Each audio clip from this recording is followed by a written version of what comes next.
அதே கேப்டனை வச்சு நான் ஒரு டைரக்ட் பண்ணுவேன் அப்படின்றதும் எனக்கு ஒரு கனவாக இருந்தது. அதே மாதிரி என்னுடைய திருமணத்தை அவர் நடத்தி வச்சாருன்னு நினைக்கும் போது அதுவும் எனக்கு ஆச்சரியமாக இருக்குது.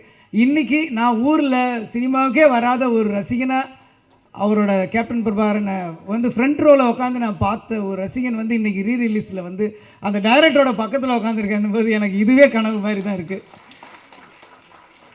ரொம்ப நன்றி சார் எங்கெல்லாம் கூப்பிட்டது. இப்படி ஒரு அற்புதமான படத்தை கொடுத்துருக்கீங்க. கண்டிப்பாக இந்த ஜெனரேஷன் ஆடியன்ஸ் வந்து ஒரு படத்தை பாருங்கள், எப்படி அந்த பிரம்மாண்டத்தை கொண்டு வந்திருக்காரு. தமிழில் வந்து ஒரு இங்கிலீஷ் படம் மாதிரி அந்த டைமுக்கு அந்த அந்த ட்ரெயினில் ஒரு ஃபைட் ஒரு ஷாட் மட்டும் வந்திருக்கும். அதை பார்த்தீங்கன்னா உங்களுக்கு அவ்வளோ ஆச்சரியமாக இருக்கும்.